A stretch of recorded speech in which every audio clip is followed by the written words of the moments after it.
Я приветствую вас, дорогие друзья, уважаемые гости и подписчики моего канала. Прямой эфир. Юлия Латынина на связи. Юлия, приветствую вас. Здравствуйте.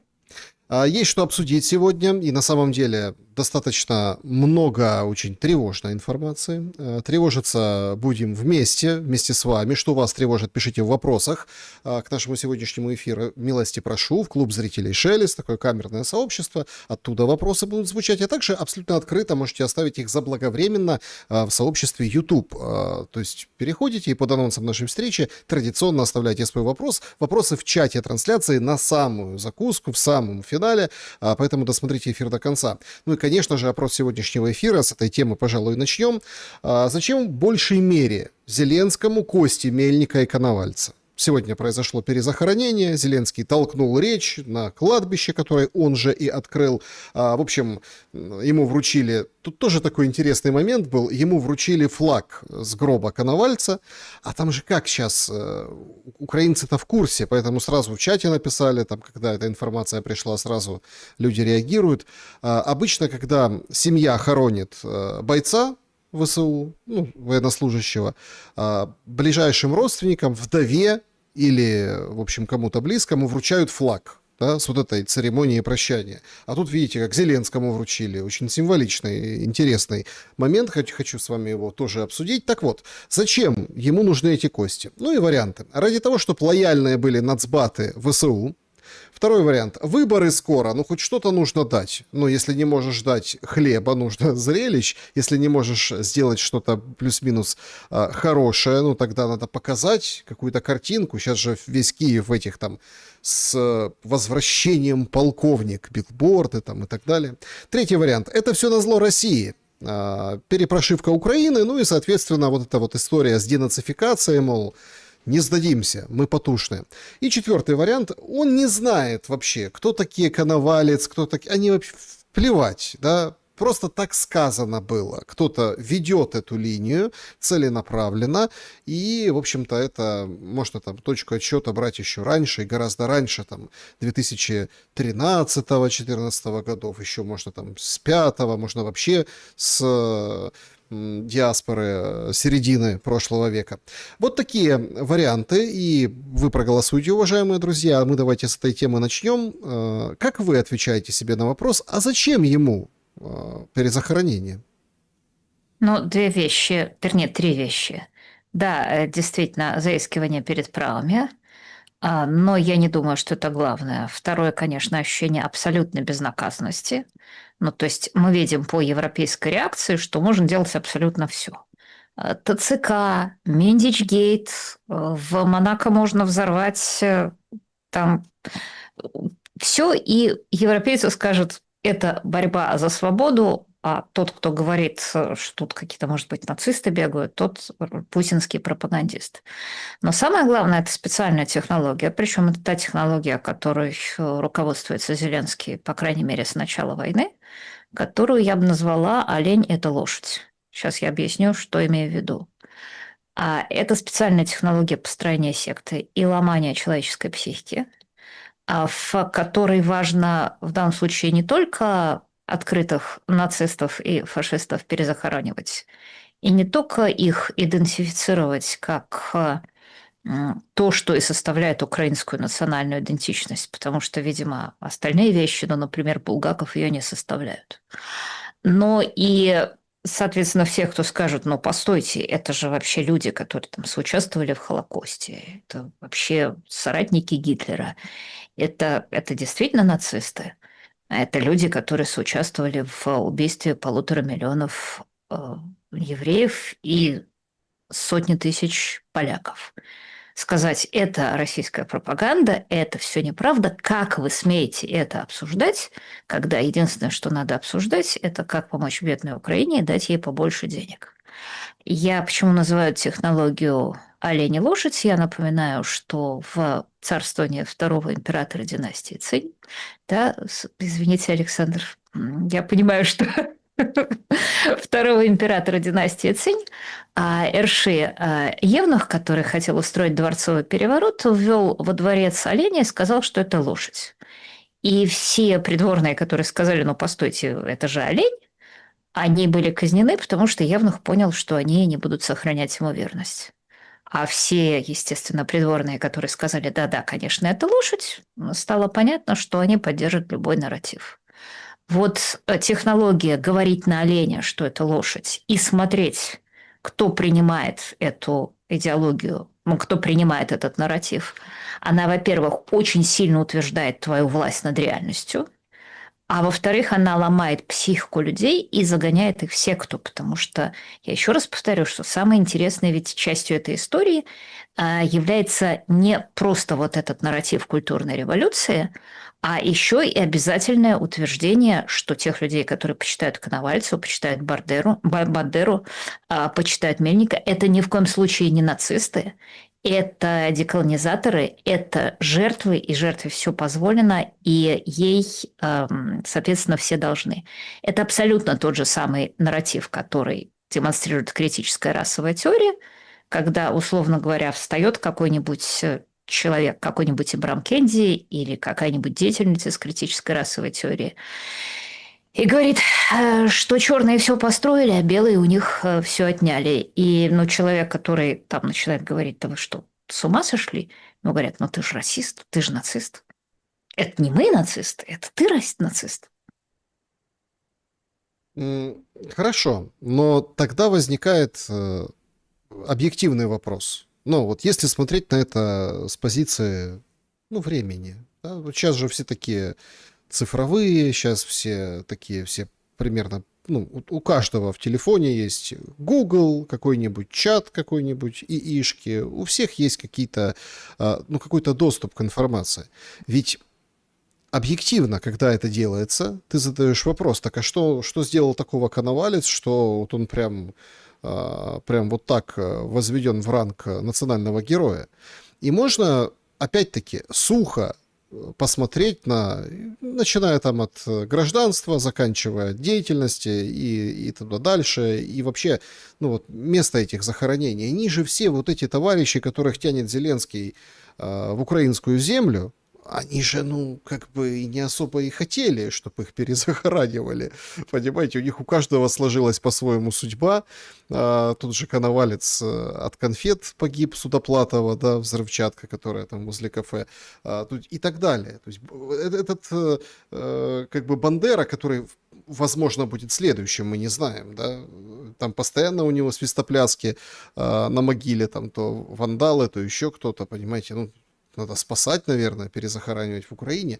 Но человек же все-таки он рационален, он же может посмотреть, как бы, хорошо, был такой Коновалец, так а чем все закончилось? Ну хорошо, большевистской, как принято у них говорить, оккупацией. Выбрали они все-таки, да, семью народов СССР и как бы долго, ну, в общем, проиграл Коновалец вместе со своими сторонниками. То есть это же изначально, как вот мы говорим про нацизм, они же проиграли. Почему тогда, как, я не знаю, крысы под дудочку Нильса, все вот это вот идут, кланяться, кто-то честь отдавать, кто-то руку к сердцу прикладывать вот этим товарищам? Я уже сказала, потому что это украинский БЛМ, это технология промывания мозгов, которая заключается в том, что вы занимаете самую крайнюю, самую левую, самую безумную позицию, и всех, кто ее не разделяет, немедленно называете фашистами. В данном случае самое страшное заключается в том, ну а как вот не только Коновалец, там вся эта компания, значит, есть миллионы украинцев, которые сажались в Красной армии против УПА. Есть не такое большое количество на самом деле людей, которые сражались в УПА, причем, как известно, УПА не было замечено сильно в стычках с немцами. Вот истребление поляков, да. Вот когда ее члены принимали участие в еврейских погромах и уничтожении, да, это да. Но, соответственно, возникает вопрос. Хорошо, но если вы, с одной стороны, почитаете этих людей, а с другой стороны, вы говорите, открыто говорите, что, вот как сказал нынешний главнокомандующий, что в Донбассе живут люди, которые несведомые, которые не поддаются украинизации, которые вообще переселенцы. Если вы слышите президента Зеленского, который еще до того, как он, который еще до войны говорил, что все те, кто считают себя в Донбассе русскими, пусть уезжают из Донбасса. Если вы слышите предыдущего президента Порошенко, который говорил, наши дети будут ходить в детские садики, а их будут сидеть по подвалам, ну, тогда получается, что вот то свое население, которое говорит по-русски, вы считаете не человеками, а людьми второго сорта. Очень хорошо. Но тогда почему два вопроса? Первый. А почему же тогда, когда речь идет о том, чтобы оставить это население России, вы говорите, нет, мы не можем оставить этих людей под российской оккупацией. А с другой стороны, как получается, что на это смотрят европейцы, и как получается, что европейцы все это кушали, ведь не сейчас европейцы это кушали.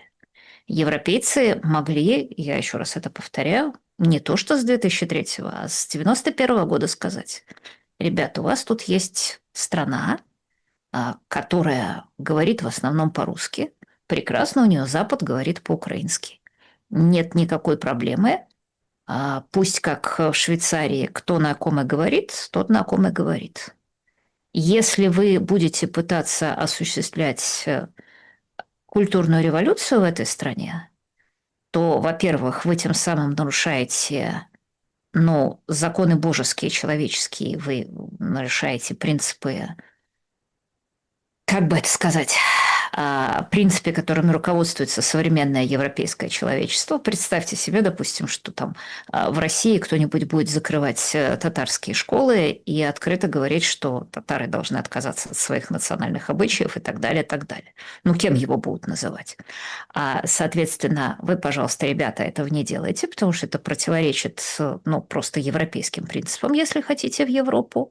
А если вы будете это делать, поскольку вы страна суверенная, мы не можем вам приказать, но мы в таком случае не будем вас поддерживать, а если из этого выйдет война с Россией, то мы, конечно, не будем вас поддерживать в этой войне. Мы видим, что позиция Европы и позиция Соединенных Штатов была ровно противоположная, что, собственно, к сожалению, и заставляет думать, что это перед нами вот типичный пример той самой мягкой силы, о которой мы так с вами часто говорим, когда получается, что вроде как тут ни Европа, ни USAID, ни Госдеп, ни США, ни неоконы, ни Демократическая партия ни при чем. Но вот так вот получилось, вот эти хорошие люди деколонизуются, и вот поэтому у них герои Мельник и Коновалец, а если вы против, вы фашист. И это, собственно, и создает, это, во-первых, явилось причиной войны, а во-вторых, это создает невозможность ее закончить, потому что вот это создает то напряжение между полюсами, которое эту войну двигает. И европейцы сейчас это прекрасно понимают, и, соответственно, я думаю, им выгодно обострение ситуации, им выгодно, что оленя все больше называют лошадью. Так а в чем выгода? Выгода в том, что Украина продолжает использоваться как инструмент против России. Россия стачивается, Украина стачивается. Я думаю, что как бы, когда Украину позвали на рыбалку в качестве червяка, я не думаю, что европейские политики всерьез хотят, чтобы в Европе была представлена или хотя бы их клиентом была действительно большая крупная страна с крупной армией, в которой почитают Коновальца и Мельника, потому что рано или поздно откликнется. Они бы тогда хотели, чтобы, естественно, эта страна была как можно меньше. Интересно. Но давайте тогда попробуем посмотреть под другим углом. Но ведь не было же до вот этих всех событий таких там острых материалов, что Россия готовит какие-то там базы для того, чтобы дроны запускать по Европе, по странам НАТО. Не горели объекты разные, да, не залетали дроны на территорию Румынии, Польши, ракеты, там, да, вот это, как бы этого же всего не было, когда, это, более того, газ нормально шел, все как бы было хорошо, не было такого напряжения в Балтийском море, да, то есть тут же тоже очень интересно. С одной стороны, да, вроде как чужими руками, и чтобы эта вот страна вот где-то там, а если что, там поляки пускай разбираются. Хорошая позиция. Но с другой стороны, ведь объективно для Европы с точки зрения вот этого же рацио эта война невыгодна, а выгоднее мир. А мы видим абсолютно другую позицию. Почему? Стоп. Во-первых, объективно для Европы эта война была невыгодна, и долгое время главным игроком была как раз не Европа, а Соединенные Штаты Америки. Были всякие НКО, которые финансируют USAID, были всякие деколонизаторы, которые приходили. Было американское посольство, были соросята и так далее. И Европа действительно с таким, я думаю, тоской на это смотрела и пыталась, мы знаем, канцлер Меркель как-то договориться о Минских соглашениях. Я не думаю, что она тогда возила Россию за нос, это она потом зачем-то сказала. А вот интересно, что Минские соглашения не подписывали США, при том, что они были, интересно, главным игроком. То есть получается, что а мы тут ни при чем. И когда все это начиналось, как раз, если вы помните, за исключением Бориса Джонсона, как раз все европейцы бегали в Киев и уговаривали Зеленского подписать Стамбульские соглашения. Они сейчас об этом не вспоминают. А другое дело, что когда к власти пришел Трамп, то ситуация поменяла. И да, и, конечно, одна из причин, по которым Соединенным Штатам была выгодна такая ситуация, ровно и заключалась в том, что неумолимая логика геополитики заключается в том, что если у вас нет возможности контролировать свои собственные буферные государства, то вам важно держать их в состоянии хаоса, в состоянии унижения и в состоянии полного раскола. Поскольку Соединенные Штаты понимали, что если будет единое европейское пространство от Лиссабона до Камчатки, его будет физически невозможно контролировать, то естественное геополитическое решение было забрать в буферные государства как можно больше и противопоставить им Россию. А если в результате этого начнется война, условно говоря, всех против всех, как в Ираке, то это, опять же, будет только в плюс США, потому что это будет уничтожать Европу как геополитического соперника тем или иным способом. Я обращаю ваше внимание, что в той сложной картине, которая у нас есть, это не только Россия истощает Украину, не только Европа истощает Россию, но и США истощает Европу. А другое дело, что после того, как европейская бюрократия увидела, что к власти пришел Трамп и осталась единственным убежищем, главным прибежищем глубокого государства, я бы сказала, глобального государства, то поскольку Трамп превратился в главного противника, не меньшего, даже если не большего, чем Владимир Путин, то самое первое, что надо было любым способом сорвать миротворческие усилия Трампа, что бы это ни значило. Мне кажется, что именно вот этот момент предопределил то, что европейцы сделали все, чтобы сорвать Анкоридж, и возможные соглашения, и сейчас мы видим их позицию, она очень характерна. Заметим, что они больше не говорят, правда, про границы 91 года, но то, что говорят европейские политики, то, что они озвучивают вслух, они говорят: вы, ребят, давайте готовы мы, чтобы вы остановились по линии боевого соприкосновения, россияне, а мы после этого, и вам от этого за это ничего не светит, а мы будем продолжать глушить вас санкциями. Вот примерно как сейчас представляется мирный европейский план. Обратим внимание, что этот европейский план, ну, он как раз обрекает Россию на войну, потому что оказывается, что война вещь довольно плохая, в конце концов горят Wildberries, горят НПЗ, но мир на перемирие на таких условиях оказывается еще хуже. И обратим внимание, что несмотря на то, что европейцы говорят о мире, они в любой момент могут остановить эту войну, ну, например, там, прекратив давать деньги Зеленскому. Ну тогда же это разгром Украины получается. А тогда это получится, что Россия навязала Европе свою политическую волю. Тогда получится, что Россия в этой войне победила.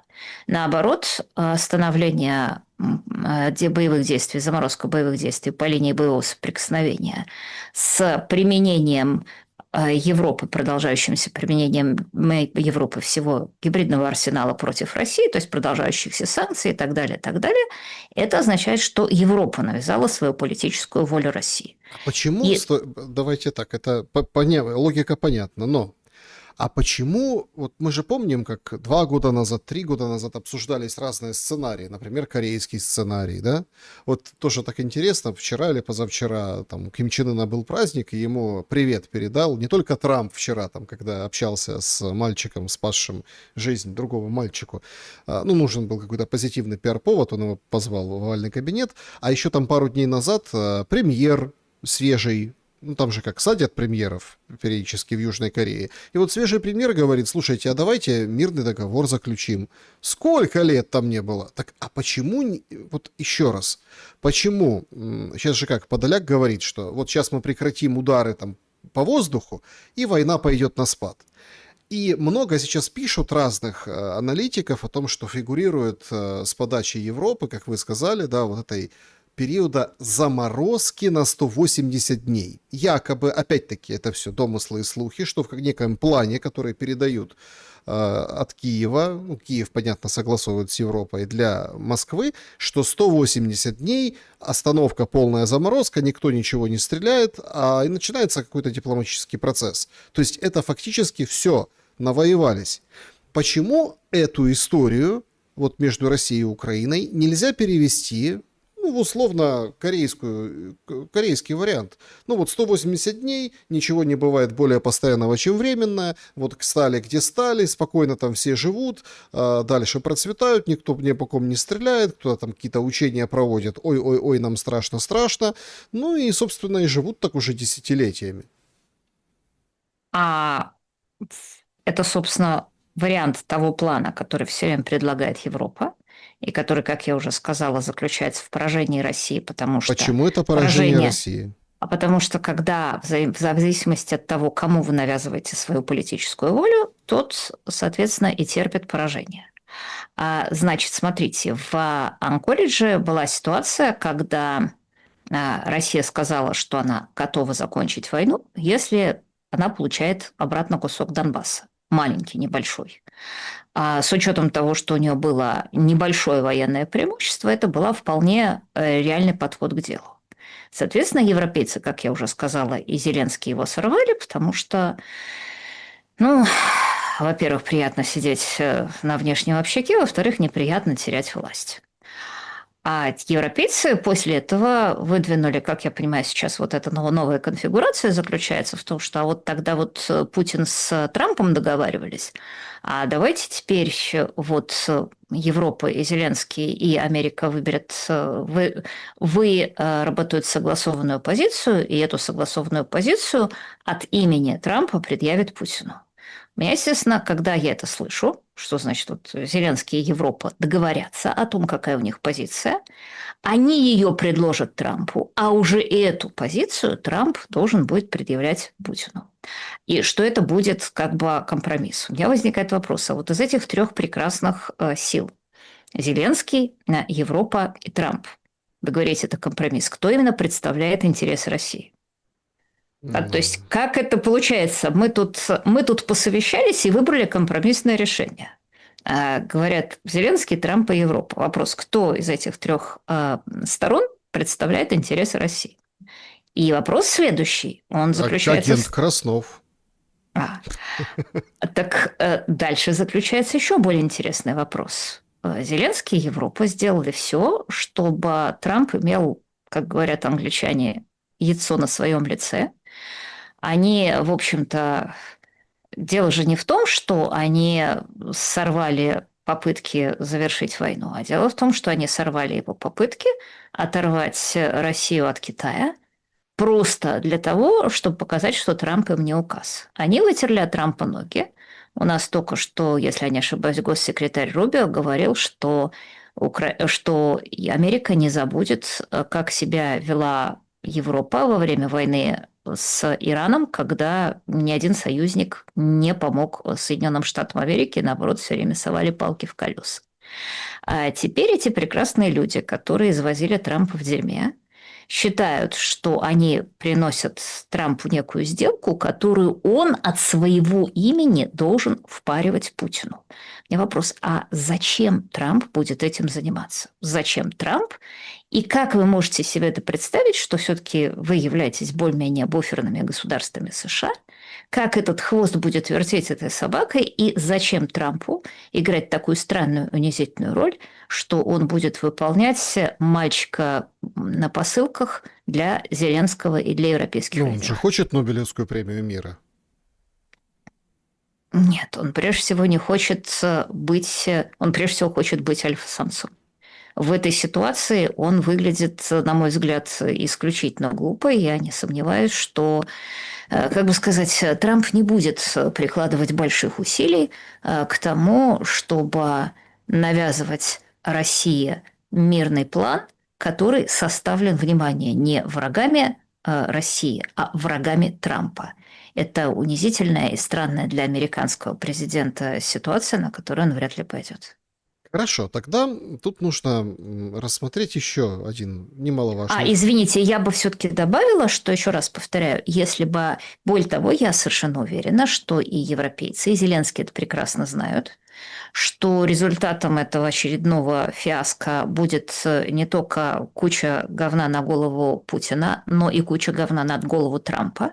И будет это так, мы вот, вы знаете, мы тут придумали такой прекрасный план, а вот этот вот нехороший желтый земляной червяк, этот президент Трамп, этот агент Краснов опять, значит, не смог чего-то исполнить. Ну Кроме так того, сейчас, подождите, сейчас так про него говорит Россия. Ну, слушайте, Ну, да. Россия, все в этой ситуации, да, все кусают друг друга. Я думаю, что Россия на самом деле не сильно переживает по поводу того, что не получился Анкоридж, но, к сожалению, правила нынешней пропаганды таковы, что если у тебя есть возможность кого-то укусить за ляжку, ты недальновидно, на мой взгляд, пропагандистски кого-то за ляжку кусаешь.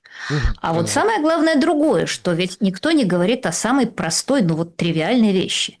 Если европейцы действительно хотят мира, а мы знаем, насколько они фальшивые, насколько они там могут, я не знаю, принимать сирийского мясника и говорить, что это теперь демократ. Ну, Сирию Это сейчас Израиль обстрелял. Это такой очень интересный момент. Может, затронем Ближний Восток, обсудим это, конечно. Я вот об этом вот с вами Александр, хочу извините, поговорить. я вот самую Смотрите. важную... Александр, извините, дайте мне договорить, потому что это очень важная мысль. Если европейцы действительно хотят мира, а я не сомневаюсь, что они его не хотят, то достаточно широко раскрыть глаза и сказать: ой, вы знаете, вот тут, оказывается, в Украине хоронят Коновальца, вот тут, оказывается, в Украине хоронят Мельника, и вот тут, оказывается, мы раньше не знали, но мы впервые слышим, что, оказывается, украинский командующий говорит о жителях Донбасса как о несведомых переселенцах. Президент Зеленский предлагает, еще до войны предлагал уехать русским, к тем, кто идентифицирует себя как русские из Донбасса. Мы, знаете, не знали. И мы, как люди совестливые, мы, как люди моральные, мы, конечно, не можем брать на себя такую несчастную, такую тяжелую ношу, что мы будем обеспечивать людям, которые почитают Коновальца, возврат контроля над частью Донбасса или чтобы они там удержали какую-то часть Донбасса. Поэтому, вы знаете, мы считаем, что действительно войну надо останавливать. Это совершеннейший приоритет. И если там в Донбассе говорят по-русски, значит, нынешние украинские активисты считают, что это неправильно, когда говорят по-русски, то давайте действительно передавайте часть Донбасса, и завтра война заканчивается. Смотрите, вот очень интересный момент. Это кадр из Дании. В Дании проходит оружейная выставка, и там представили украинскую ракету. Значит, опубликовали от Firepoint, что это FP9. Штилерман говорил, что первые удары по территории России ожидаются уже осенью этого года, после завершения испытаний. Там дальность 900 километров, 800 килограмм боевая часть, скорость, там, в общем, все это демонстрируется. В общем, это достаточно для поражения целей в самой Москве. И, по сути, эта FP-9 должна стать самым главным дальнобойным баллистическим средством Украины, типа как собственного производства. Сейчас там в сети уже обсуждают, что это... Ну, так посмотрели просто на нее, на этой выставке, на фотографии, на вот эти все рассказы, что это советская ракета «Гром», она предшественница, ну, там модификации, короче, это вот бабушка или там мать, бабушка, ну, короче, Искандера, то есть это вот разработки вот еще те, и их вот так красиво упаковали, показали. Но тут же другой момент. Сегодня тоже пытались бить по Москве, попали, до Москвы не долетело, Подмосковье, в общем, попали по домам немножко, в общем, по крышам, и попали в этот Вайлдберрис, но не так критично, как там горело несколько дней назад, когда там прям полыхало. Но тем не менее, это ведь европейцы. Ну вот, опять-таки, понимаете, если все за деньги Европы, если все за деньги партнеров, если все за вот с их поддержкой, то это получается, что как бы Европа будет стрелять вот такой дурой 800-килограммовой по Москве. Сегодня МИД Российской Федерации, там продолжается история с беспилотниками британскими. Причем там «Украинская правда» пишет, что британские беспилотники были запущены там по Вайлдберрис и по российской стороне, вглубь России. Сегодня МИД Российской Федерации говорит, что вы втягиваетесь в войну, будете готовы заплатить. Британцы, мол, а-та-та, короче, выражают эти протесты. Но кажется, что как бы Британии особо плевать, Европе тоже особенно плевать. Все тихонечко, планомерненько, пока линия фронта стоит. Кстати, тут недавно попалось ваше видео, я не помню с кем, не разбираюсь в этих YouTube-площадках, извините меня. Ну, одними из российских рупоров российской оппозиции на выезде, когда вас там ведущая рассказывала, как медленно движется фронт. Так он так медленно и движется ровно для того, чтобы подготовили вот такой «Гром» или вот такую ракету с британской начинкой, чтобы британские перекрасили какие-то другие вещи. Но тоже как-то странно. Когда британские «Шторм Шэдоу» летели и попадали конкретно и по российской территории, ну, как бы не было таких заявлений, а сейчас вот они появились. Тут же тоже очень нужно соотнести, да, меняет ли что-то в войне, вот этот фактор прилета каких-то ракет непосредственно в Москву. И это же ведь самый главный, наверное, вот принцип, да, будоражение российского общества. Мол, ага, Путин воевал, надо было закончить раньше, а то сейчас смотри, Россия, как бы, ладно, Россия, в Москву прилетела ракета. Такая же логика. Ну, это логика, которая была заявлена генералом Залужным еще в ее старой статье. Это совершенно справедливая логика. Это логика эскалации. Она действует. Это логика, которой, с одной стороны, действительно президент Зеленский руководствовался в течение всего этого конфликта, потому что его главной стратегией было, если вовлечь мир в Третью мировую войну, то в этой Третьей мировой войне, как Украина окажется в той же модели, что в той же роли, что и Сербия в Первой мировой войне. Все забудут и все дадут. И все провозгласят Сербию-Украину жертвой. Это первое.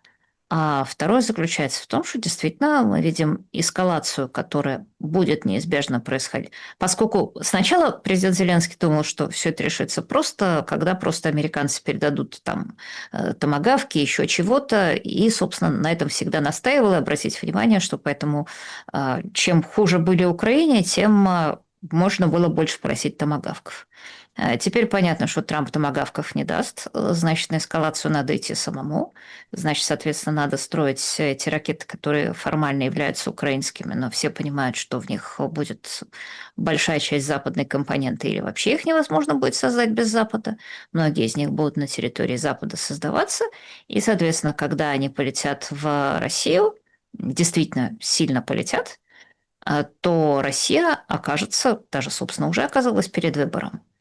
Либо каким-то способом вести гибридную войну непосредственно с теми местами, где они производятся на Западе, либо идти на эскалацию, либо молча продолжать смотреть, как соответственно, она теряет свое стратегическое преимущество, то небольшое стратегическое преимущество, которое оно имеет, это называется логика эскалации. Да, вот мы то же самое наблюдали с судами, когда европейцы сказали, что мы будем задерживать российский теневой флот, а Путин сказал, что, простите, но это пиратство, и тогда мы будем задерживать европейские суда. И это та самая эскалация, которая, да, нам в силу неотъемлемой логики этой войны угрожает, потому что сейчас стратегия европейцев заключается в том, чтобы воевать руками Украины. Украинцы там, выступают в роли таких, знаете, как в игре Quake. Да?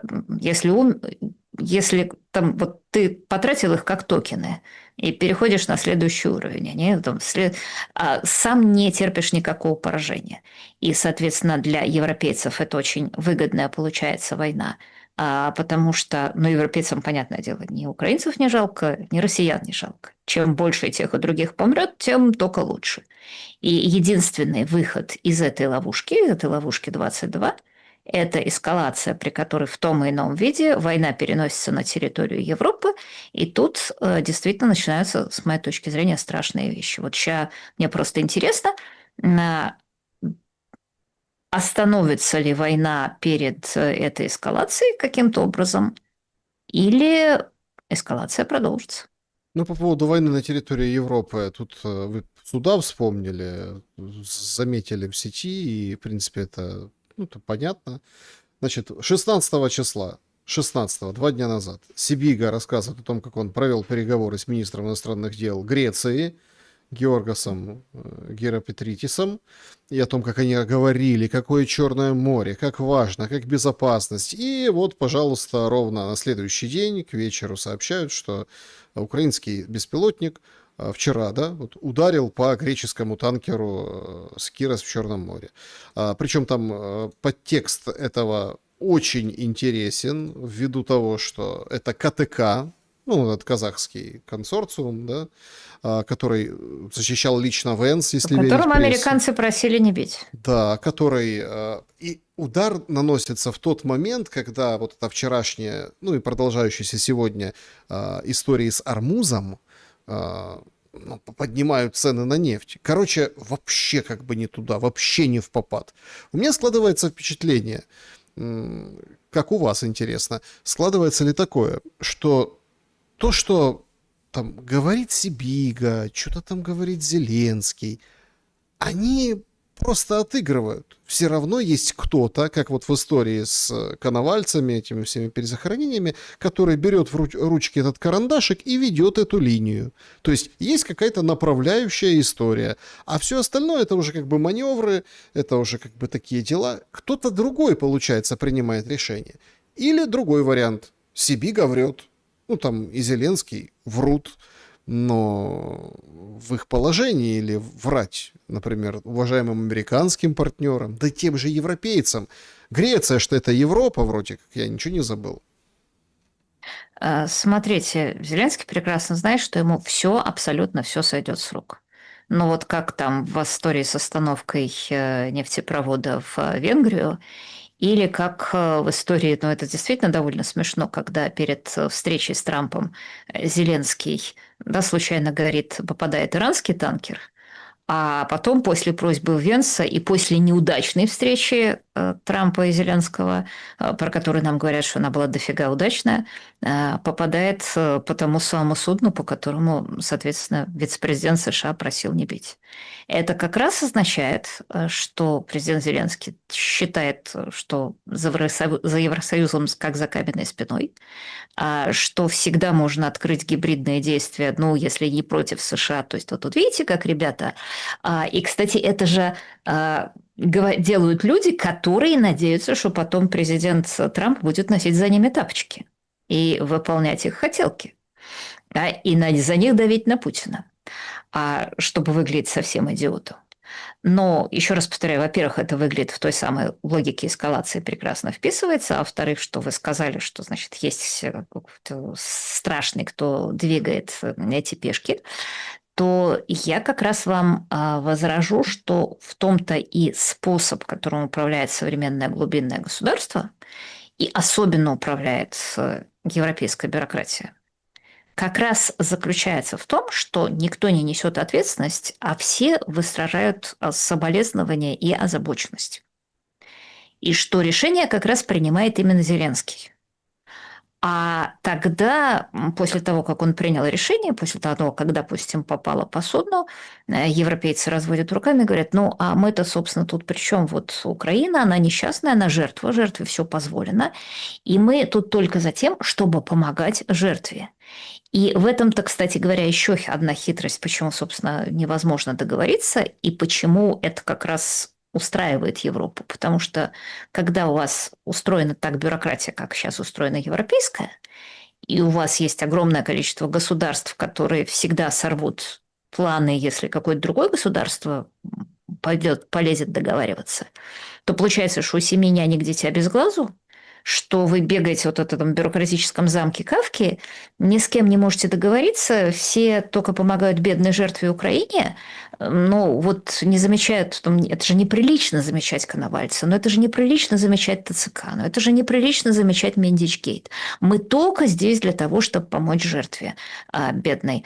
А у нас как-то так, знаете, вот мы все помогаем жертве, помогаем, а у нас все эскалация, эскалация. Так может быть, вы вместо того, чтобы помогать жертве, перепишите свой собственный промпт и скажете, ребята, мы наоборот больше не помогаем жертве, чего бы она ни делала.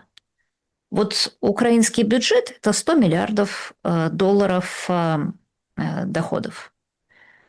Европейцы дают в этом году различными способами в Украину, да, хоть быть по бумажкам, 85 миллиардов долларов. 45 – это кредит, а 40 – это, соответственно, двустороннее соглашение.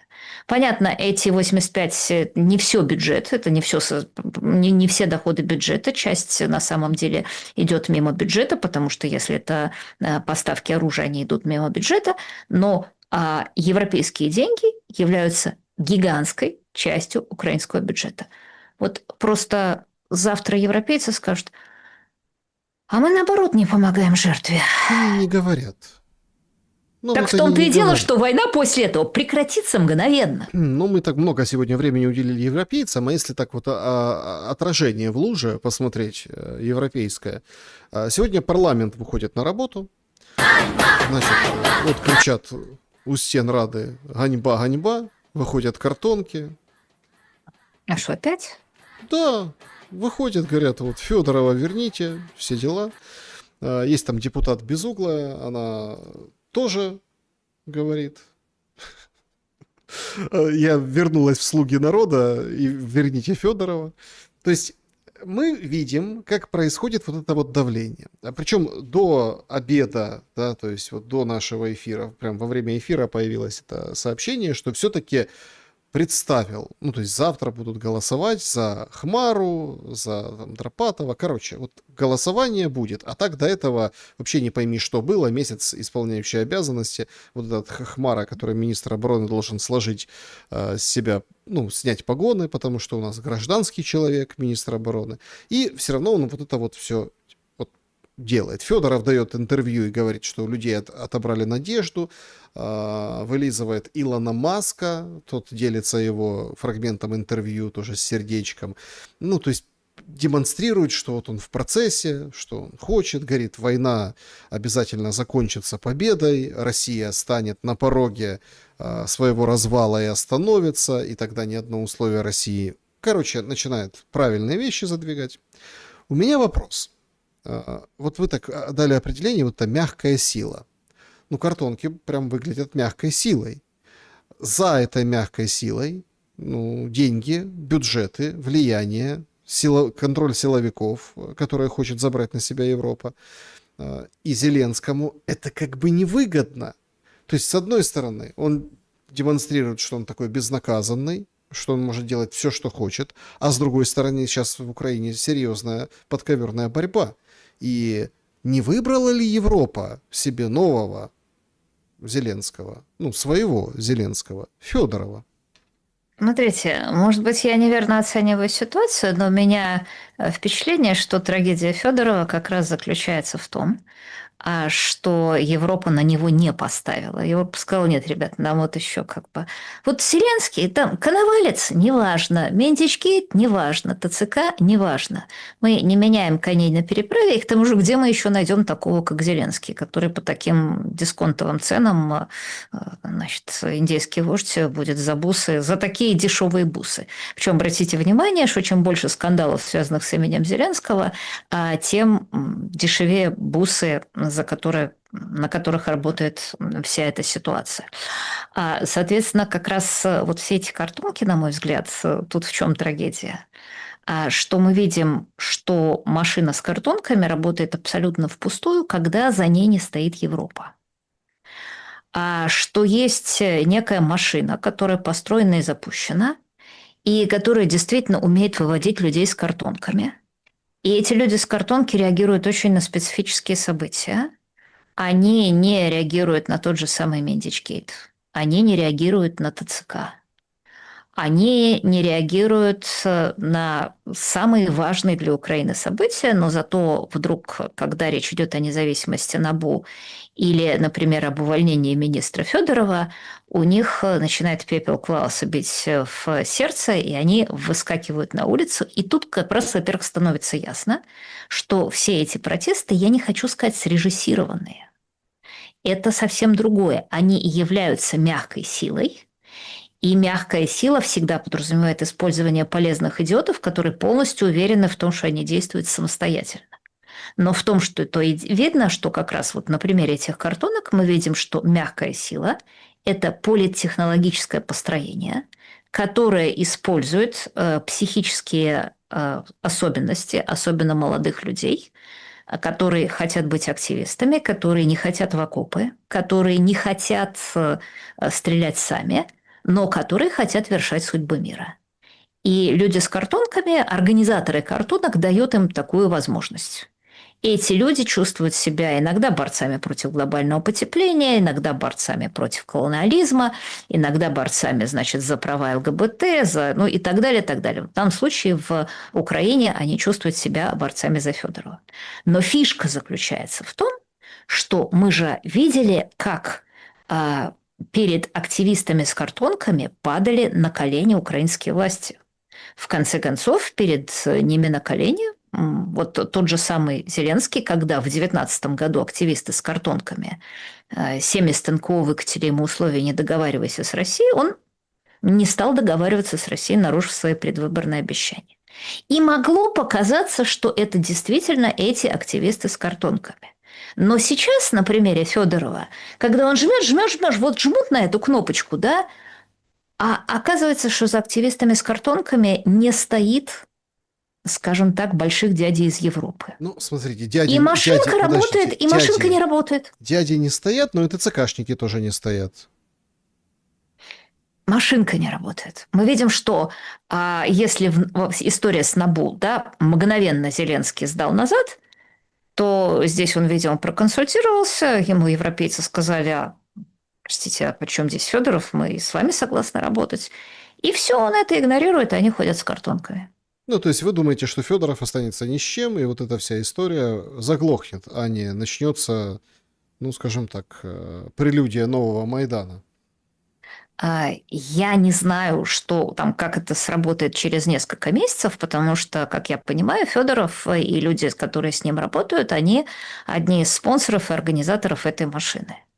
А еще раз повторяю, эта машина просто специально устроена так, что она работает только когда у нее есть наполнитель в виде гигантского количества полезных идиотов, которые сами во все это верят и которые искренне считают, что в стране во время войны надо не в окопы идти, если они за эту войну за эту страну сражаются, а надо с картонками выйти, потому что на самом деле это же безумно смешно, когда люди, которые говорят, что вот надо бороться с руснёй до конца и так далее, вместо того, чтобы идти в окопы, говорят, вы нам, пожалуйста, верните Федорова. Это настолько показывает, что эти люди, они живут в парадигме вот тех самых европейских крайне левых, которые там протестуют против глобального потепления. И мы не знаем, кто и когда воспользуется этой машиной. Там завтра европейцы скажут, а вы знаете, а вот, допустим, просто я сейчас говорю от фонаря, да, завтра европейцы испугаются, я не думаю, что это произойдет, но вот просто при себе представим, и как нажимается на кнопочка, и вдруг европейцы, и вдруг идет, представьте себе, как по Правонабу, идет вал публикаций. Коновалец, Мельник. Ой, вы знаете, что тогда происходило? Вы знаете, кого Зеленский почитает? А вот тут-то ЦК, а вот тут вот, значит, это уворовали, а вот тут... И мы не можем с такими... Нет, как бы мы как бы вот поддерживали прекрасную, замечательную Украину, но мы же не знали, что это было такое. И вот эти вот картонки мгновенно превращают... Нет, я не говорю, что это произойдет. Я 100% уверена, что это не произойдет. Но в ситуации, в которой это происходит, эти картонки мгновенно превращаются просто в поток лавы, который сносит Зеленского. Ну, понятно, остановитесь, вот это все, да, как теперь уже говорит Зеленский. Европейцы вдруг прозревают. Знаете, вот как вдруг они обнаружили, что сирийский мясник – это светоч демократии, так вдруг они обнаруживают, что на самом деле-то, оказывается, происходит в Украине. Странные новости как бы приходят. Тут нам рассказывают о том, что там поселок Искра забрали вооруженные силы Украины, и вот смотрите, 30 военнопленных россиян. Ух, там наступление, Дипстейт рисует карту, все как бы классно. И параллельно с этим мы видим, что сегодняшняя новость.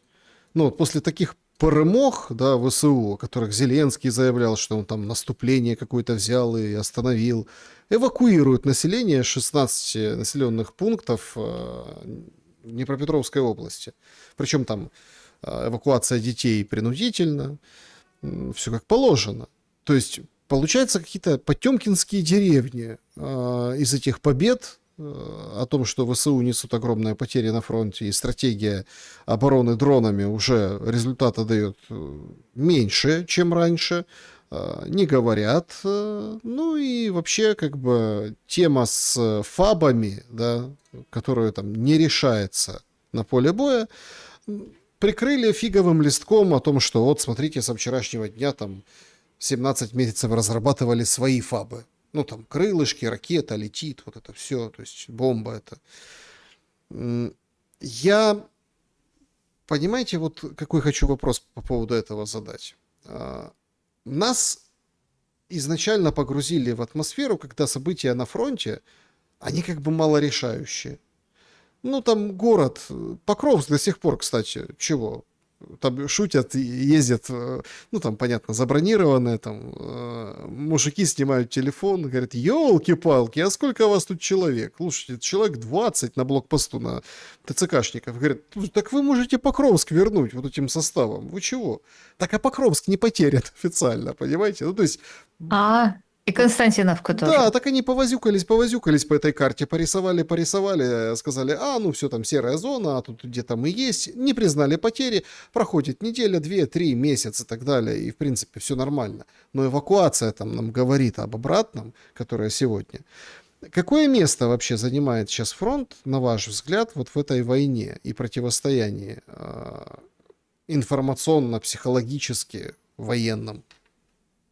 Первое. Фронт, как всегда, занимает место номер 1, потому что все, что происходит в войне, решается на фронте.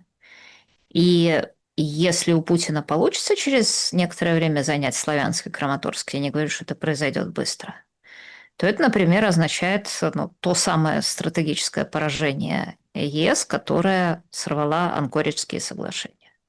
Если у Путина не получится занять, то это, опять же, означает серьезное поражение России. Все решается на фронте.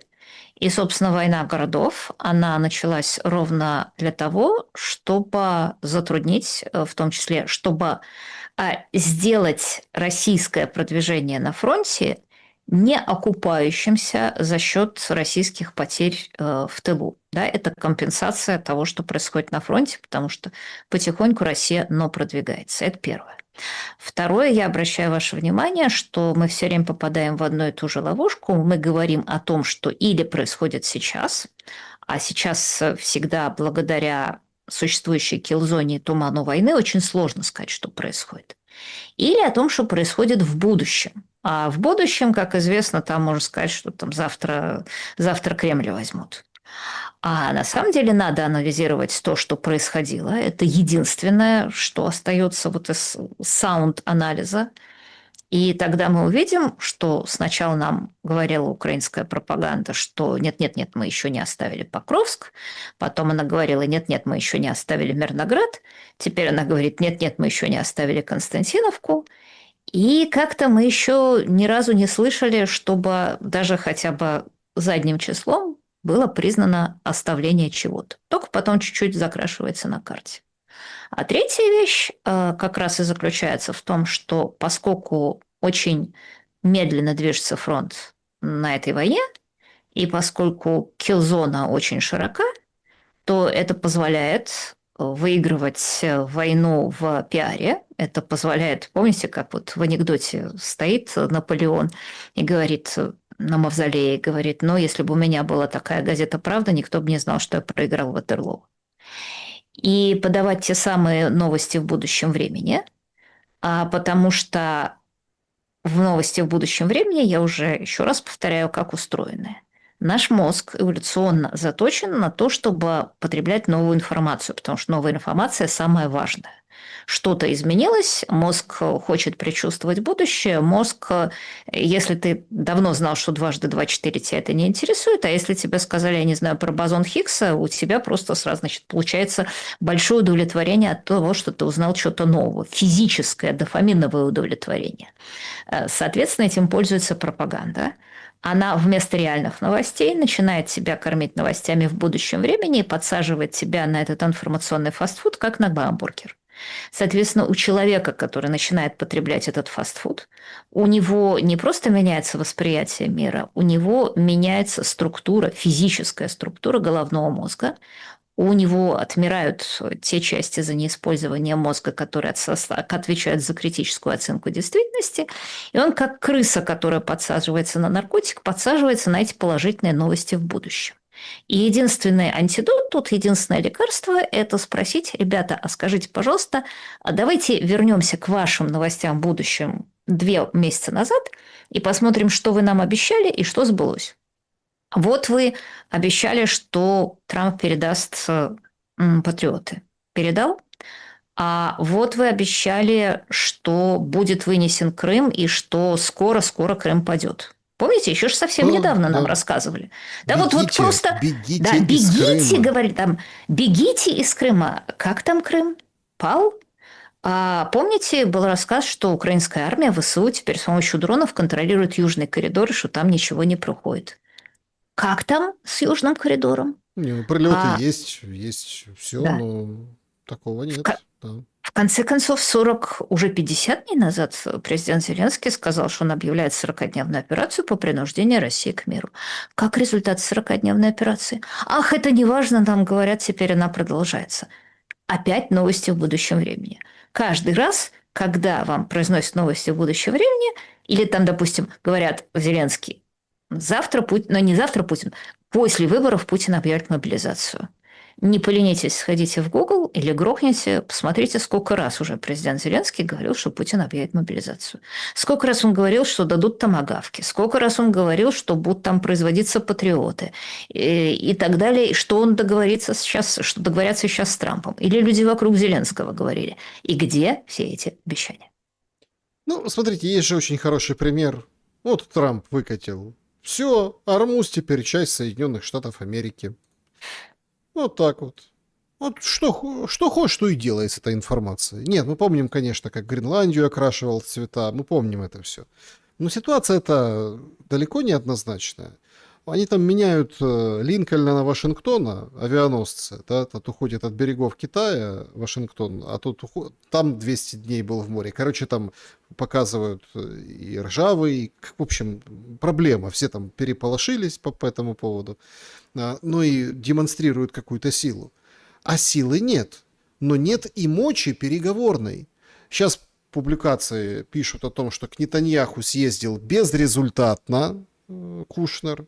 Ну, то есть ничего не произошло, ни о чем не договорились. Поэтому сегодня Израиль бьет по Сирии. Ну, то есть, понимаете, то есть Израиль, если что-то там к нему съездил, куда приехал, он сразу бьет.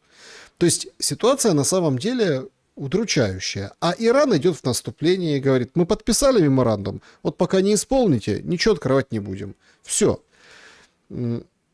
Понимаете, тут очень интересный момент зависимости войны в Иране к какому-то разрешению или к какому-то движению в сторону разрешения войны в Украине. Почему? По одной простой причине. Нам же как говорили, сейчас Кушнер, Витков освободятся, сейчас там вот в Иране сейчас закончится, и сейчас к нам. И тут будет уже как бы движуха. Никакой мирной движухи нет ни там, ни там. Как вы относитесь к теории, что Трампа кто-то взял за мягкие ткани и крепко держит? А кто это может быть? Никто Трампа не брал за мягкие ткани, кроме ситуации. Ситуация для Трампа очень плохая, не он в нее попал, потому что Соединенные Штаты угодили в ловушку Фукидида. Я напоминаю, что такое ловушка Фукидида. Это когда есть поднимающаяся держава, в данном случае Китай, и есть держава, сила которой увядает, в данном случае Соединенные Штаты. И, как правило, в 80% случаях начинается между ними война. В данном случае Трамп, который унаследовал ту ситуацию, которую проворонили и которую сделали его предшественники, потому что, будучи демократами, они не очень сильно умели в стратегию, что несколько противоречит моим словам, что значит вот против России тогда давно злоумышляли. Но в том-то и дело, что самое плохое – иметь стратегию и не иметь ее. Вот люди же не всегда додумывают, до чего именно их стратегия доведет. И как бы ситуация с Россией, кстати, точно так же, как и ситуация с Китаем, она складывалась ровно из-за того, что демократические правители принимали те решения, которые для них в данный электоральный момент казались наиболее лучшими. И в конце концов стали приводить в тупик.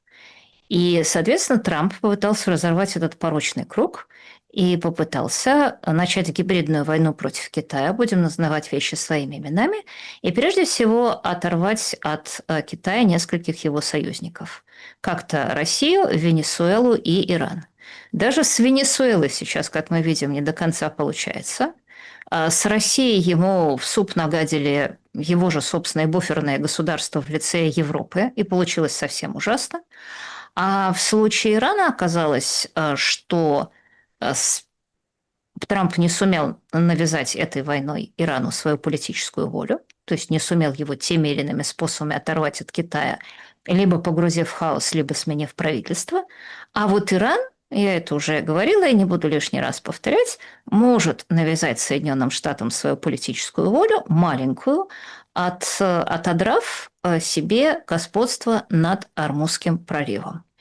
И когда президенту Трампу нечему это противопоставить, как сказать, что теперь Ормузский пролив, он, видите ли, у Соединенных Штатов Америки, это, конечно, производит достаточно комическое впечатление, потому что стратегия Ирана, мы ее уже разбирали, она небольшая, она маленькая, но она строится на асимметричной ситуации, которую имеют оба игрока, которая заключается в том, что Трамп не может уничтожать суда, которые под иранским благословением тащат нефть из Амурского пролива, потому что иначе там родимчик будет у европейцев, а иранцы могут поражать суда, которые без их благословения проходят через пролив. А Оман чем не угодил?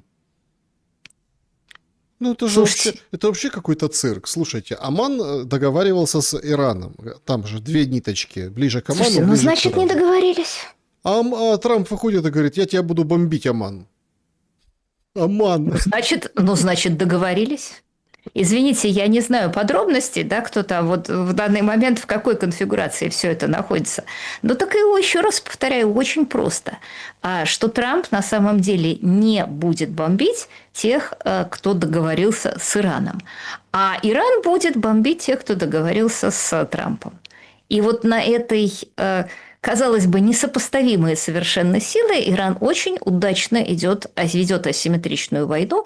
И я напоминаю, что несмотря на то, что Иран несет гигантские экономические потери, на что Трамп рассчитывал, потому что Иран не может вывести свою нефть, Иран именно воспользовался перемирием, чтобы вывести достаточное количество нефти и создать запасы, которые, естественно, не возмещают все его потери, но позволяют ему как-то черепыркаться. И каждый раз, и после того, как эти запасы иссякнут, Иран скажет, давайте перемирие снова. И мы увидим, как Трамп скажет, да, конечно, и представит это как свою Да, победу. это я А дальше, предложил, да. да, а дальше этот белый барашек будет блеять снова ровно до той поры, пока не сменится как-то власть в Соединенных Штатах, они там закроют на это глаза и скажут, ну, забирайте свой Армузский пролив и не отсвечивайте. Так, друзья, переходим к вашим вопросам, подведем итоги нашего сегодняшнего голосования. Зачем в большей мере, ну, смотрите, это может быть все варианты одновременно, но вот в большей мере Зеленскому, Ой, Косте... слушайте, извините, я одну важную вещь забыла. Помните, били по услуги и российским портам и говорили, все, сейчас Россия не будет получать никаких денег от экспорта нефти. А как там? Как Я, конечно, там? понимаете, Не, типунный язык, да, подождите, потому что подождите. понятно, что еще что-то прилетит. Смотрите, били по услуге, били там по Петербургу, но... Но нам же говорили, что все, Russia is finished, Не, России конец, вот все прилетело. Раша, конечно, финиш, но слушайте, хорошо, ладненько, сейчас подведем итоги опроса. Я просто не могу, чтобы вы не высказались. Канни Уэст приезжает. Ё-моё. Куда? Петербург. И что? На Газпром-арену. Более того, его, конечно, в украинских пабликах все вспомнили, как он там любил Гитлера, какой он нацист, какой он там такой-сякой, нехороший человек. А он высказал, я Путина уважаю, с ним встретиться хочу. Сейчас интрига, встретиться или нет. Ажиотаж дикий в Петербурге. Все уже ищут билеты. Уже випки выкуплены, там билеты по 160 тысяч рублей. То есть уже все как бы все нормально. Все как-то немножко в шоке. Типа, добрый вечер, что это такое? В изолированную Россию едет Канни Уэст. Канни Уэст в этом году побил абсолютный рекорд по количеству зрителей. Он в Стамбуле давал концерт с вот этим своим куполом. Там, да, там... Просто это же был тоже какой-то нонсенс. Помните вот эту «Седую ночь», да, перепели типа ИИ под Канни Уэста, фу-фу-фу, там это все, пропаганда, Украина там развенчивала это все. Не, нормально. Поет. Потому что людям зашло на Западе, во всем мире и так далее. И вот он приезжает в Россию. Ну, слушайте, как бы под дроны под украинские, получается. Слушай, ну, видимо, мне, знаете, во всей этой истории что нравится? Что вроде как воюет Россия и Украина, а просят соизволения большого белого господина. И каждый раз, когда Лора Лумер или Канни Уэст приезжает в ту или другую страну, начинается такой ажиотаж и такой переполох с обеих сторон, как будто, я не знаю, там произошло второе пришествие Христа. Угу. И что меня в данном случае, я хочу особенно комично подчеркнуть, что обратите внимание... Что один и другая просто рубят бабло, да. Нет, Причем нехилое. другое. Что еще недавно и в ту и другую сторону приезжали действительно очень люди, которые, что называется, не controversial. Вспомним, как в начале, в 22 году в Украину приезжало такое количество голливудских актеров номер один. И они что-то больше не ездят. И вот теперь приезжает Лора Лумер, и крик такой, как будто приехал, я не знаю, Джейн Фонда вместе с Мэрилин Монро. И наоборот, в России то же самое, потому что в 2000-х годах, в 2010-х, мы помним, на эти концерты приезжали какие действительно там звезды первой величины, не те, у которых такая репутация, как у Канье Веста, скажем Мадонна, так, очень... понятно, да, вот эти Да. большие концерты. И что-то все-таки мне подсказывает, что сейчас вот Мадонна или Леди Гага не поедет в Россию. Именно сейчас. Через некоторое время, может быть, поедет. Они еще посмотрят на то, как Канье Вест, которому нечего терять, сколько он гнилых яблок соберет. Но вот мне кажется, что это очень смешно, когда в обеих странах публика и злорадствует и неистовствует по поводу того, что в страну приезжают люди такой величины, как Лора Ломер или Канье Уэст. Ну, я Это бы все-таки показывает, не что вот тут сравнивал. реально от Ну, я большого бы... белого господина, да, слушайте, к нам приехал, Не-не-не-не. Если да, к нам сравнивать... приехал Канье Уэст, к нам приехала Лора Ломер. Это Нет, я Лору Лумер не сравниваю с Канье Уэстом при всех понятных ваших, ну, попытках провести эти мысли, подтвердить вот этой параллелью. Но, тем не менее, величины разные. Так, друзья, подводим итоги нашего сегодняшнего вопроса. Зачем больше мере Зеленскому, Кости Мельника и Коновальца? 6% выборы скоро, хоть что-то надо дать. 26%. Он не знает вообще, кто это такие, ему просто так ведут кураторы, как сказали, так и сделал.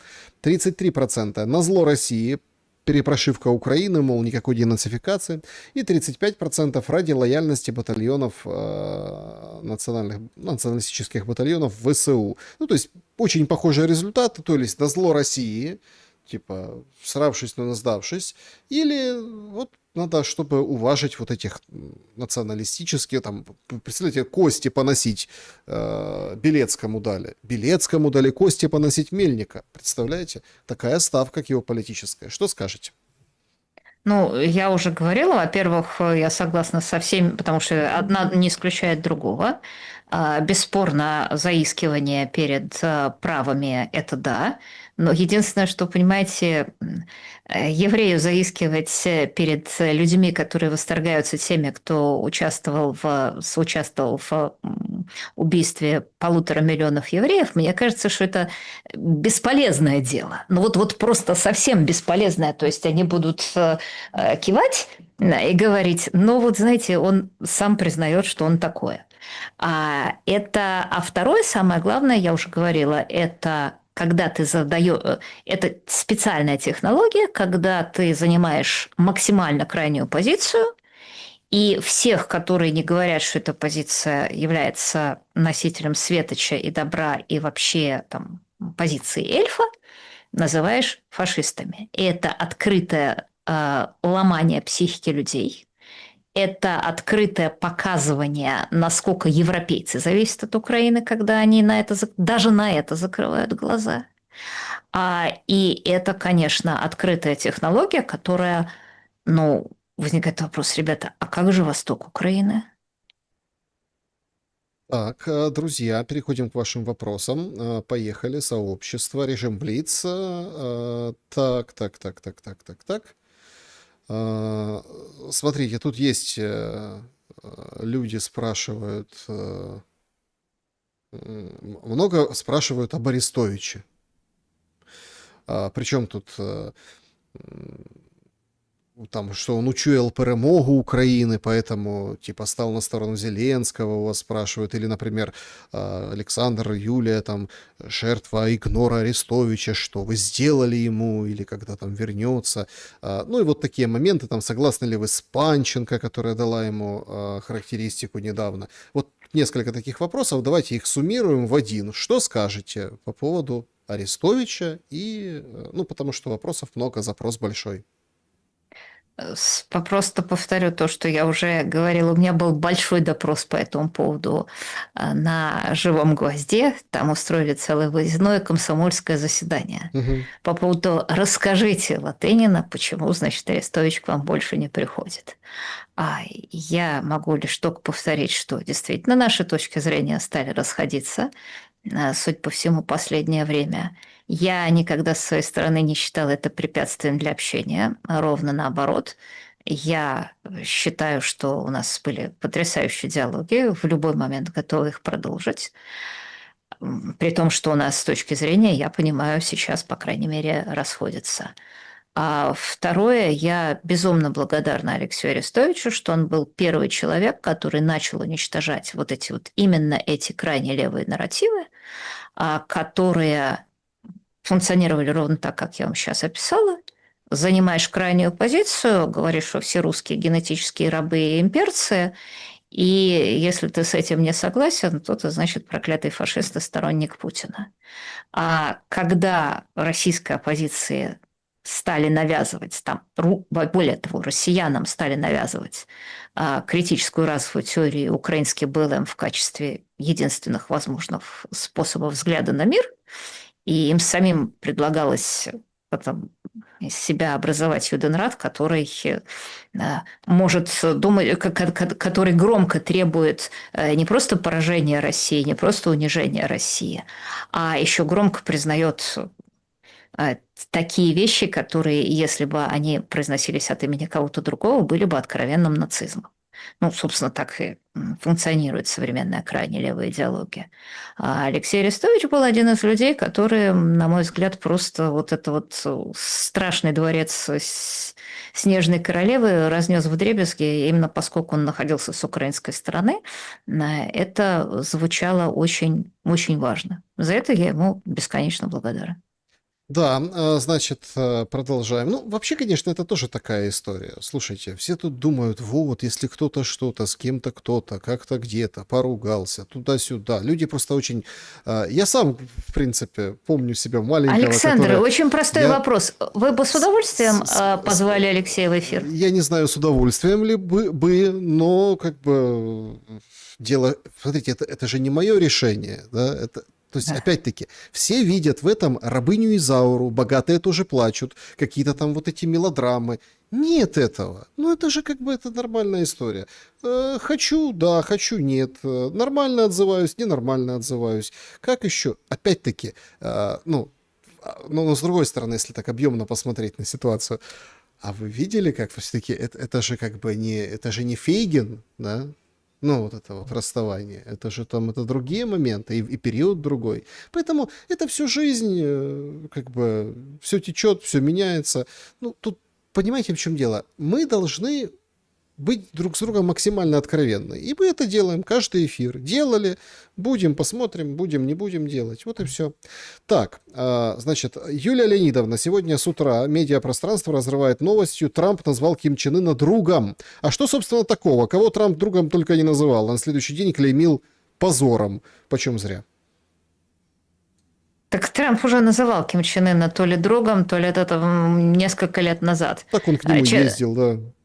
Так если от этого чем-то Ким Чен Ыну можно добиться, я не вижу, почему нет, потому что на самом деле ничто не ничто не стоит так дешево и не приносит, соответственно, таких больших дивидендов, как любая дипломатическая, недипломатическая любезность. А если вы хотите с кем-то договориться, вы всегда говорите о нем хорошие слова, потому что это правильная стратегия. В этом смысле, когда вы с кем-то не хотите договориться, то первый признак того, что вы не хотите договориться, это если вы, значит, упорно плюете и издеваетесь. Вот, соответственно, когда, условно говоря, президент Зеленский говорит, ну, я разрешаю проведение парада 9 мая в России, ну, то это, очевидно, такой косвенный признак, что президент Зеленский не хочет договариваться. А когда Трамп говорит про кого-то, да это классный чувак, даже если он это говорит про, я не знаю, иранское руководство, то это значит, что это правильная стратегия бизнесмена, который хочет договариваться и совершенно не понимает, как бы, а минусы-то где, что называется, а минусы будут? Кстати говоря, по поводу вот этого самого объявления, что Зеленский разрешает проведение парада, я все хочу спросить. А Зеленский разрешает проведение парада, что же он не это самое не запрещает удары по Киеву? Так, Александра задает вопрос вам. Ваши гости, Юлия, кажется, не осознают или не могут смириться с изменяемыми произошедшими в российском контексте ранее, 10-15 лет назад, такие личности, как там Надеждин, глава партии «Яблоко», openly заявляли о финансировании от Сороса на центральном телевидении России. Теперь Венедиктов возмущается по теме, задавая вопрос, а что тут такого? Откуда у таких, как он, стремление сохранить систему, написанную и навязанную Западом в 90-х годах, когда она изначально была направлена на коррупцию, деградацию и зависимость России от Запада? Это вызывает сомнения в истинных мотивациях. Так, это какой-то очень смутный вопрос. Я на самом деле могла бы просто с него соскочить, сказав, что я не понимаю, какие гости имеются в виду, какие их высказывания Соросята, имеются в российские виду. соросята, да. Это, ну, как-то у меня соросят-то, знаете, не бывает. Они ко мне сами не ходят по той простой причине, что они же понимают, что их дус там посыпят. Я, кстати, совершенно все время российских соросят зову на дебаты. Вон как сколько я зову этих подписателей декларации деколонизаторской на острове Оркос, и Андрея Пивоварова, и Любовь Соболь, что-то бегают, говорят, ты нас вместо этого, говорит Соболь, пригласи на интервью. Нет, понимаете, если человек называет себя политиком и не понимает разницу между дебатом и интервью, то это что значит, это тяжелый случай. Поэтому я, тем не менее, не буду убегать от вопроса, и, если я не ошибаюсь, просто переформулирую ему, и как мне представляется, о чем нас спрашивают, как я отношусь к всяким USAID и грантовым системам, на которых очень сильно была завязана гигантское количество российских активистских организаций. Я уже отвечала много раз на этот вопрос, что это как раз то место, где я кардинально пересмотрела свою точку зрения, потому что и в 90-х, и в 2000-х мне казалось, я никогда никаких грантов от них не получала, но мне и в 90-х, и в 2000-х я, в общем, знала термин «грантосос», иногда при мне на кто-то смеялся, но мне казалось, что это... Ну, вот немножко такие глупые бюрократические организации, непонятно, что делают, кучу денег, наверное, расходуют зря, но ведь есть замечательные, чудесные люди, которые хотят принести России добро, и просто так получается, что им еще и деньги на это дают. Вот Тут была такая примерно... невиданная Да, такая, да. да, была примерно моя такая Чудо точка. чудное, диво дивное, представляете, есть такие Да, хорошие еще люди. деньги на это дают. Да. Я думаю, что на самом деле моя точка зрения была примерно соответствовала тем, которые вот в 30-х годах, знаете, было очень большое присутствие агентов НКВД в Соединенных Штатах Америки, с чего была, собственно, и слизана вся эта система USAID. Когда был Коминтерн, под его, естественно, прикрытием действовал еще непосредственно НКВД. И те люди, очень часто даже высокопоставленные, типа Лоренса Дагана, который на минуточку возглавлял деск по Латинской Америке в Госдепе, или Гарри Декстер Уайта, который был правой рукой министра финансов Моргентау, который, в свою очередь, был правой рукой Рузвельта, они же не считали себя агентами НКВД, они считали себя гражданами будущих советских социалистических Соединенных Республик. И да, потом неудобно, что называется, Ну да. получилось. А еще был такой Алджер Хис, который, между прочим, был первый исполняющий обязанности генерального секретаря ООН и один из архитекторов Ялты. И вот все эти... Да, так вот. А сейчас я, конечно, to cut the long story short, конечно, сейчас я воспринимаю всех этих активистов ровно... Они играли абсолютно ту же самую роль, как поименованные мной Лоренс Даган, Гарри Декстер Уайт и Алджер Хис в Америке. Они в лучшем случае были полезные идиоты, и это очень ярко проявилось после 22 года, когда они в среднем по больнице или втопили за унижение, поражение и деколонизацию России, что называется, наша парвусята, или, по крайней мере, не осуждают внимание. Я думаю, что многие из них недовольны, но обратите внимание, что вот они не осуждают всех этих парвусят. Вот у нас есть Лев Шлосберг, которому только что дали 11 лет, который в свое время опубликовал статью про партию чужой крови о том, как это невозможно желать поражения своей страны. Угу. Так на него накинулись все. Там Пархоменко написал, что как это стыдно не различать агрессора и жертву. Шендерович его заклеймил, там Рогов его заклеймил. Все его заклеймили.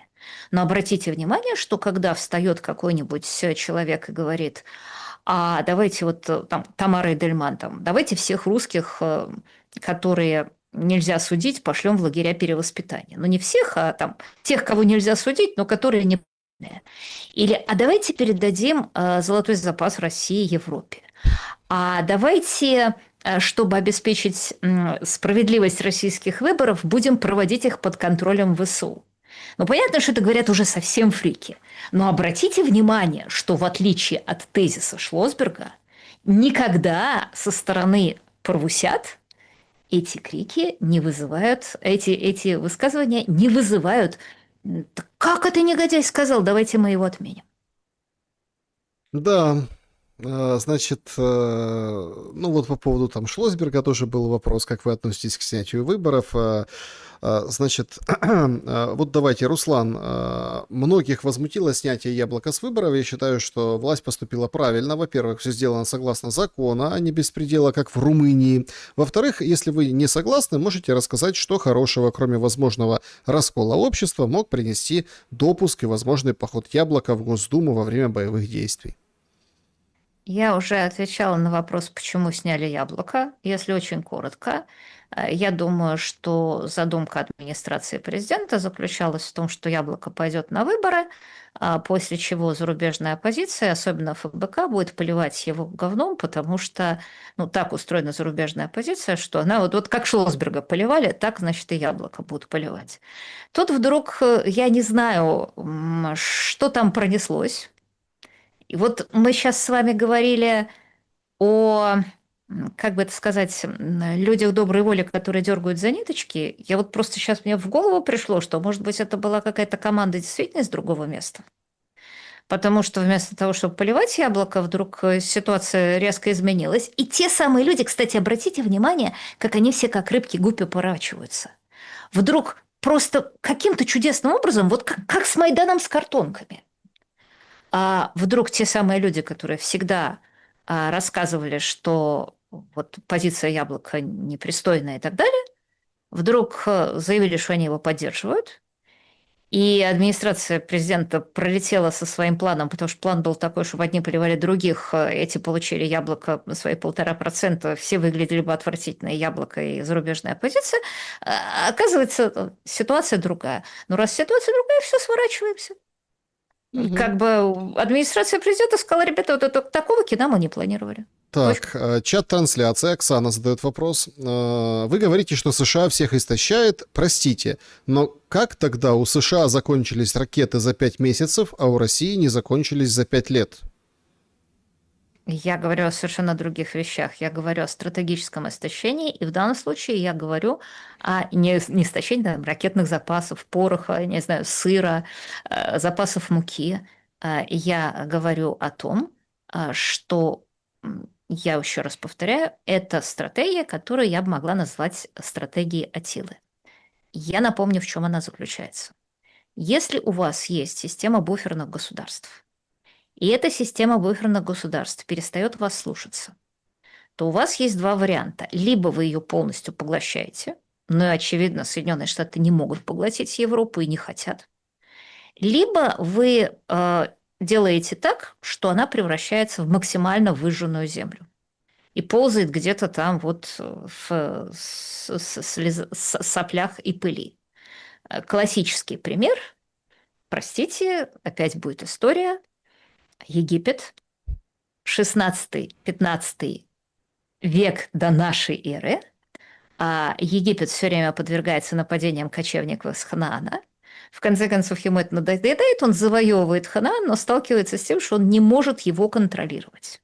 Что тогда делает Египет? Он превращает Ханаан буквально в выжженную землю, он срывает стены городов, он говорит: ребят, ну тогда вы не можете быть... Если мы не можем вас контролировать полноценно, то вы, конечно, там будете телепаться, но тут на правах буферных государств, но вы будете в полном говне. У ваших городов даже не будет стен. У вас там 20 колесниц будет гигантской военной силой, как мы видим из телемарнских писем. Вот именно эту стратегию США осуществляют в Европе после того, как выяснилось, что европейские союзники даже с Ираном им помахивают. И вообще обращаются, как бы глубокое государство угнездилось в Европе и воюет с Трампом, в том числе руками Украины. Так, Александр, спросите, для чего Россия утюжит мой юго-восток Украины, Запорожье? Почему не тушить всю логистику с Западной Украины, при том, когда все эти скакали в 14-м? Нам тогда некогда было скакать. Владимир возмущается. Жестокая логика войны заключается в том, что утюжат там, где много долетает.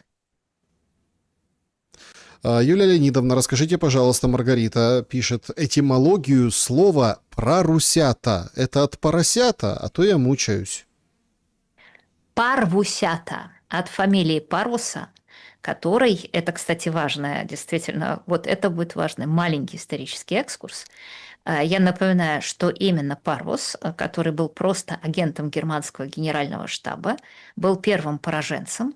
Это был человек, который первым придумал, что вот лозунг России, поражение России сначала в Российско-японской войне, а потом поражение России в Первой мировой войне, это тот лозунг, который должны взять на вооружение большевики.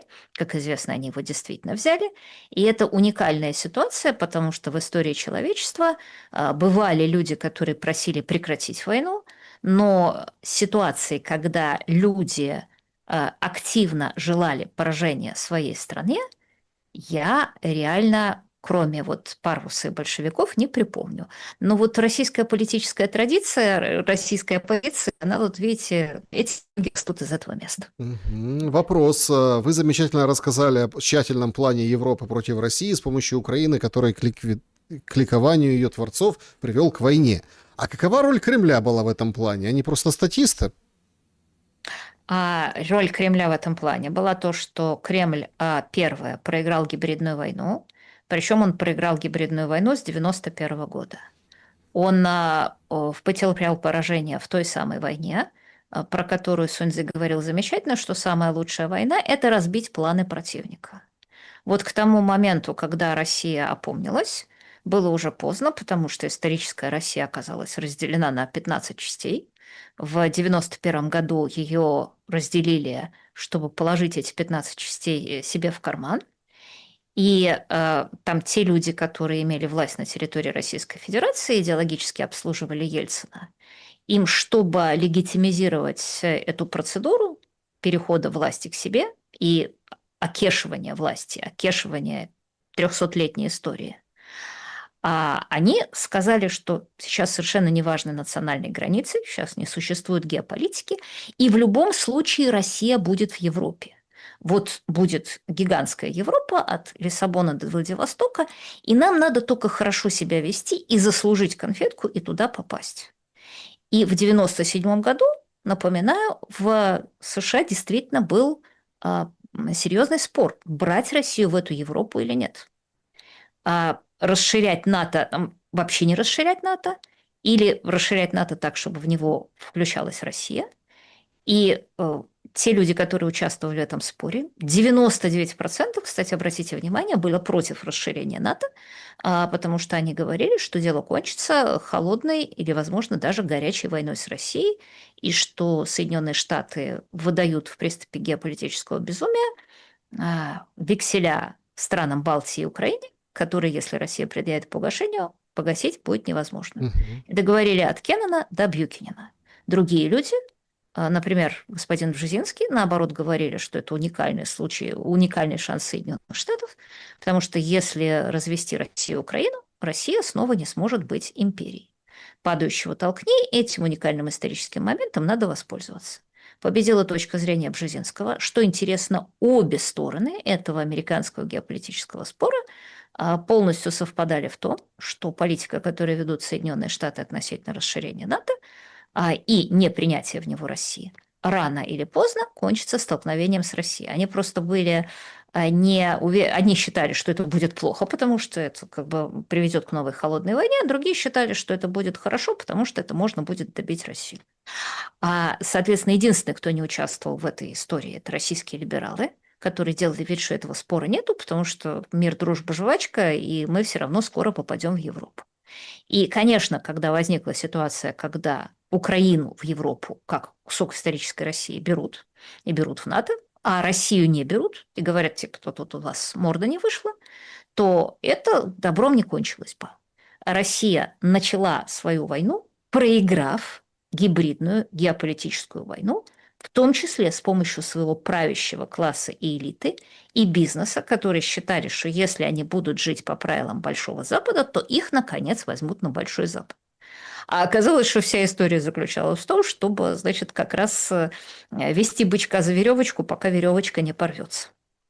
А, Другой вопрос, было ли нападение России ошибкой, с учетом того, что эта война до сих пор не выиграна, да, оно было ошибкой, с моей точки зрения. а, Так, на Украине все самые популярные претенденты военные. Как вы думаете, в России после Путина тоже будет военные или нет? Не знаю, а почему вы считаете, что после Путина у вас будет, во-первых, какое-то изменение серьезное российского курса? Сами же, как бы, украинская пропаганда столько же нам рассказывала, да, про генетических рабов, имперцев и так далее, что это вообще вот все россияне. После Путина будет, с моей точки зрения, одно из двух. Или, то есть, вернее, одно из трех. Или к власти придут силовики от того рода, который считает, что экономикой надо пожертвовать ради военной победы, что будет очень плохо, потому что в современной стране, в современной войне экономика не резиновая, она рано или поздно лопнет. Или к власти придут жесткие менеджеры, технократы, которые будут понимать, что без экономики не победишь, но при этом будут понимать, что в сложившихся условиях суверенность России может иногда возобладать над требованиями ее экономики. То есть иногда, что называется, придется потерпеть. Ну и, наконец, третий вариант. Придет партия «давайте немедленно помиримся» и опять будем проситься на Запад, потому что у нас горит наш бизнес, и вообще я не могу доехать до Ривьеры. Вот три варианта. Честно говоря, ну, наверное, вариант «придут к власти военные», он проходит по первому. Ну, так. Юлия Латынина была моей собеседницей сегодня. Спасибо за время и мысли. Дру- Спасибо. Да, друзья, благодарю, что посмотрели этот выпуск. Пожалуйста, поставьте лайк прямому эфиру и, конечно же, напишите в комментариях, с чем согласны, с чем нет, что понравилось, что нет. Давайте больше в комментариях своих мыслей, мнений и позиций. Ну и самое главное, давайте, драть друг другу глотки в комментариях.